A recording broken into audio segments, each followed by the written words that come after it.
Great, thank you very much. So my name is Neil Hrushowy, and I'm with the City Design Group with the Planning Department of San Francisco.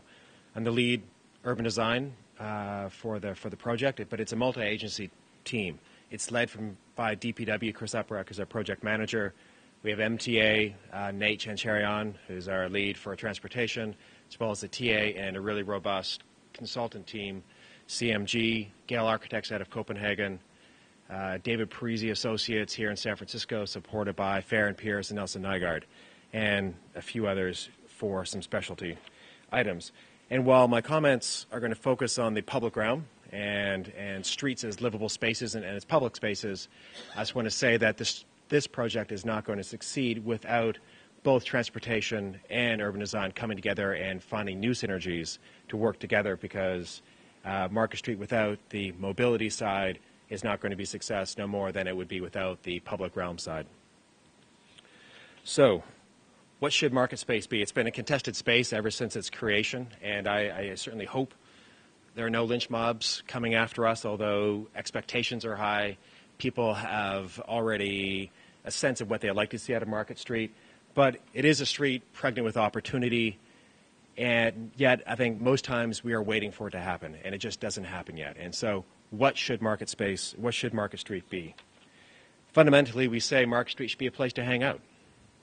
It should be a destination unto itself where you go because you want to just be somewhere by yourself, with other people, to watch other people, to engage in a sense of urban life that in many places of San Francisco, I think has been lacking up to this point. It has to be a reliable and efficient transit workhorse. We have about 34 lines of transit on 3 different levels going along Market Street at various points, over 220,000 transit riders a day. It does a lot of work. Over a third of the lines and riders in San Francisco use Market Street at some point every single day, and it's got to work for them. It's got to become a much more comfortable place to bike. It is increasingly the most important biking street in the city. We probably have only begun to tap its potential, and we have to find out a way to make it better. And at the end of the day, there are large stretches where I think the identity of Market Street has been lost to, say, the social and the economic conditions, and the physical conditions and the social conditions really get overlooked, and Market Street has to serve an economic function over much more of its stretch.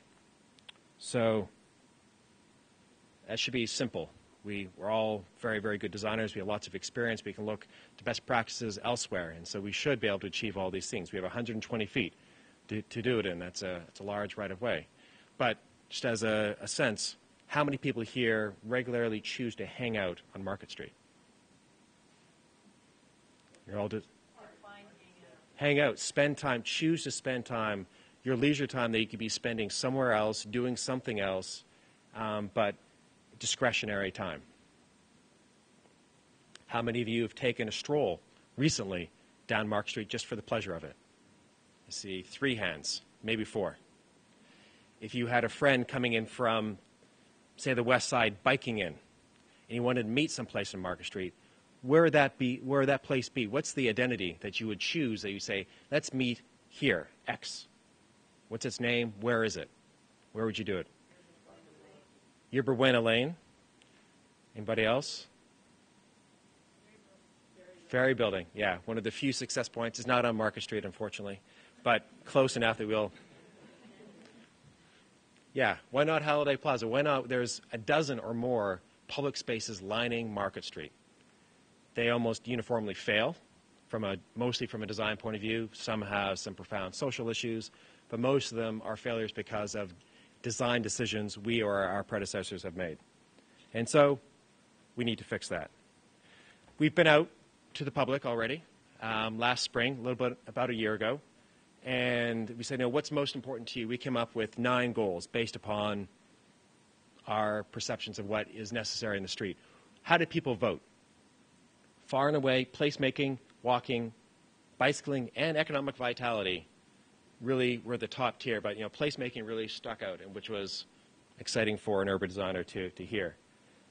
People, I think, have low expectations for public transit. They know I don't take this as an accurate indication of how important it is to the street, but it's like, yeah, you guys aren't going to fix it, so why vote for it? Interestingly, the civic role, some of the slides that Willett showed, fundamental moments of our identity, whether it's the war protest movement, whether it's Gay Pride every year, whether it's the SF Giants Parade, happen on Market Street. And so that civic role is there, whether some of us participate in them or not.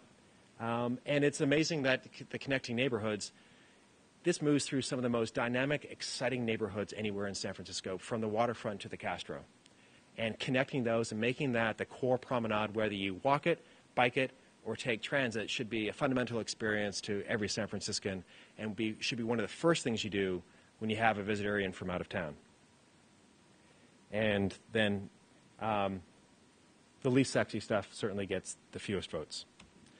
So what are we talking about? What does it look like right now? So we went out, led by Gale Architects, and we counted every human being from 8 o'clock in the morning till 10 o'clock at night at a couple dozen different points along Mark Street, north and south, and every public plaza along the way, on the weekday and on the weekend. And what do we find? West of 5th, it's dead. And west of Van Ness, it's even deader. Or as Jan Gale would say, it's worse and worser the further west you go. And the retail heart this is during the weekday. This is, I think, 8 to 6, sort of, the heart of the day. You have about 34,000 people. That's the block between 4th and 5th in front of the Westfield Mall by Halliday. On the weekend, we get that up to about 64,000, so almost twice. If you extend it out to 10 o'clock at night, you get almost 90,000 people a day walking in that one block. A huge number of people for a weekend or on a weekday. And what's amazing is that you go one block to the west, and it drops by, down to 1/9, 10–12% of what it was just a block or two to the east. There's great opportunities to start connecting these balkanized islands along Market Street. Don't have to attract anyone new, just have to invite them to go a little bit further, and then a little bit further, and then maybe we'll be there. The character of the streets, north and south, largely conform to the patterns we see on Mark Street. It makes sense. You have zones. You have 3 distinct districts of pedestrian activity. But how do we compare? It's one of the great things to bring in someone like Gale, who's worked in a couple dozen cities around the world, and can bring in the similar data from cities, comparable cities from other places. And you see at the peak hour, only Oxford Street in London, peak hour, beats us everywhere else. At our peak hour, we're doing really, really well. This is on the weekend between 4 and 5 on a Saturday, over 9,000 people. I was part of that count, and it was a flow of humanity going past you. It was amazing. What happens if you average it out over the day? How does the character of the street change? And all of a sudden, our peers start going out past us. And what we find out is that Market Street doesn't have maybe that civic, economic, cultural, social character to it that a lot of these other streets do, because what we do is we get a hump in the morning for commute, lunch, and evening commute home, and then big troughs in between. So this is across the length of the street, while other streets that we would like to compare ourselves to do a much finer job of maintaining interest to a broader range of people, a more diverse range of people throughout the day and evening. And that's certainly the model we'd like to move towards. Market Street shouldn't just be an access to your job or to transit. It should be a place to be, a place you choose to be. And it's not all about walking. We can pile in a ton of density, and we have. Market Street actually and the surrounding areas are denser than almost any of the other streets shown in that previous graph. We have amazing amounts of transit. So volumes of pedestrians, that's easy. Anyone can really achieve that. So we shouldn't be too congratulatory. What about capture rates of all those public places along Market Street? How many invitations are we successful in getting people to stop and spend time? Here it was 3 out of 50. And we're about shooting the same, or if not worse, for everyone else who's walking along Market Street. And so it varies dramatically. Ironically, in terms of places that people like, San Franciscans actually have a lot of affection for Civic Center. They hate Holiday, even though it's by far the most used. And what's interesting about this is that the blue, that blue, and that blue, that's either just standing around trying to figure out what to do, or standing in line waiting to get on the cable car. And so you're probably standing there wondering whether it's worth the wait to get on the cable car, and we caught you. But in terms of other uses, like look at that. You know, cultural use, active use, anything else, it is almost non-existent. And so there are two takeaways. One, the absolute level is low. I don't know if I didn't put a comparison in, but compared to just about any other city where these studies have been done, our levels are low, and we're not very diverse in what people are doing once they're in those spaces. Some of the other challenges, it's despite having a sidewalk anywhere from 25 to 35 feet wide, it's an amazingly auto-centric street with really, really wide intersections. And if you're coming down, this is at Crown Zellerbach, if you're coming down Sansom and you want to go east on the south side of Market Street, you've got to like do this big jog around and come over here, then go over there. We make it really difficult for people to walk along Market Street. Call those interrupted desire lines or really wide intersections. The ground floors, they're probably only good on a couple of blocks. This is in the commercial, in the office area, where it's decent quality architecture for the most part, but just deadening ground floors. Further west, where we have a lot of economic issues, or it's even worse, but at least the bones are good. You can imagine something happening there in the future, and I think we really see that as a huge potential for the future of Market Street. Again, we commit lots of the classic errors of public space design. Sunken plazas are the death to public life, and the sooner we fix that, the better. And a lot of errors in a lot of our public spaces, which explains the low use. Quickly, from the transportation point of view, what's going on? Basically, transit's moving really slowly. It's really, really slow. It's about 6 miles an hour on average, between 6 and 7 miles an hour. And most of the delays are happening during the dwell time, which when they're stopped. And so people are just taking a long time to get on and off. They ask a lot of questions. This is the right line. They miss the light. Right turning cars, pedestrians crossing, all sorts of things. So half the time a bus or a streetcar spends on Market Street, it spends stopped. So 50% of its time, it's stopped. And so we can fix that. Bikes, anyone who's biked down Market Street, you face a whole host of issues, including no space. Safety, what we have here is it's actually fairly dangerous. And so there's different types of accidents and conflicts that go on. The brown over here on the west side, that's car and car. You know, sort of complex stuff going on. The yellow, that's cars hitting bikes. So you can see Valencia and Goff, that whole intersection gets a lot. Orange, sort of in the middle there, that's cars hitting pedestrians. And then a few cases sort of down where there's, in the sort of heart of the downtown district, the red, that's bikes and pedestrians getting into conflicts. And so there's a lot going on. The character of the accidents varies along its length, but it's actually not a very safe street. So how are we going to fix it? We're early on. I'd love to show you some designs. I'd love to let slip some interventions we're going to do, like going car-free. No, joking. But I'll let you know as much as I can. So, you know, the big vision is that it's got to be an iconic street. When you arrive in Market Street, you have to know where you are. There should be no ambiguity that this is the heart of the city. And so the design through the transit infrastructure and the urban design has to be clearly Market Street. And it's one of the few things that actually does well right now. But within that, we've got to get away from this monolithic character. There are some really exciting districts we pass through, and this one not being perhaps the most exciting, architecturally perhaps, but we have to have more of a local context influencing what happens in the design of Market Street. And so the 6 characters as we move along Market Street have to become manifest in how we design the street itself. We've got to do more with our public spaces. We can't fix all of them, so we've picked the 3 most important: Embarcadero, the transition, the terminus of Market Street, Holiday Plaza, and Civic Center. They have to become major nodes along the way. And perhaps most germane to the conversation tonight is this new street life zone.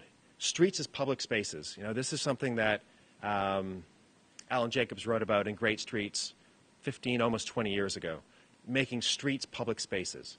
We have legislated as part of the Better Streets Plan in San Francisco, the places for PPS, people for public space, have lectures on how to make streets as public spaces.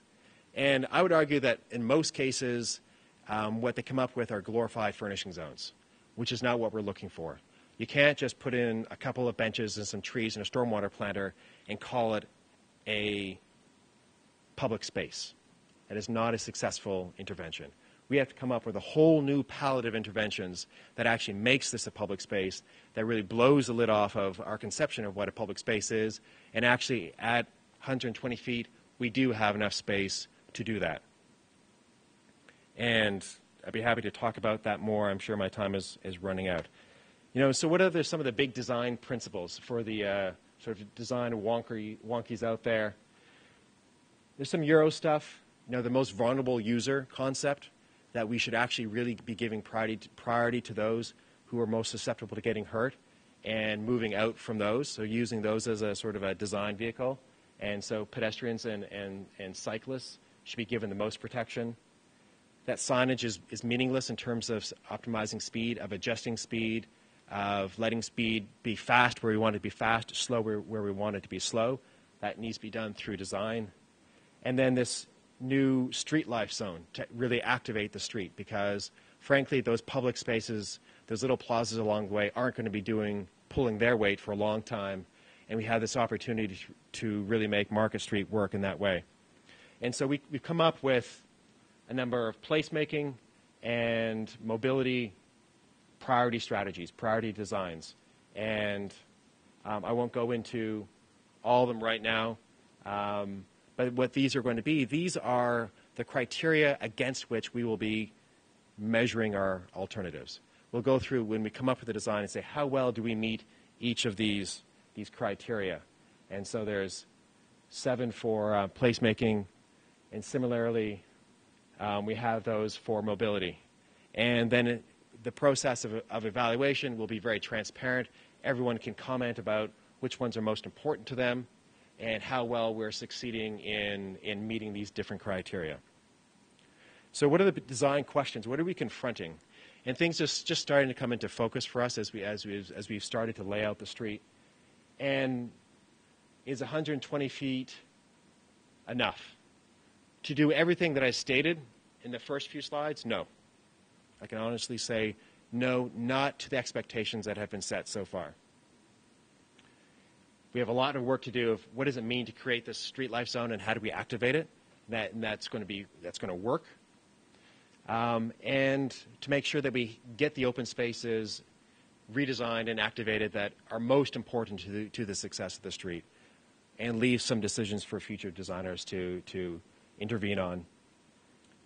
A big idea is that transit riders, especially outbound, are a huge opportunity for activating the street. That they're standing there waiting for transit, and why do they have to be marooned out on these islands? Why can't they have the opportunity to engage in this public life zone, watching the real-time arrival data for their transit, and then move from being an activator to a transit rider seamlessly across a seamless space? How do we do that?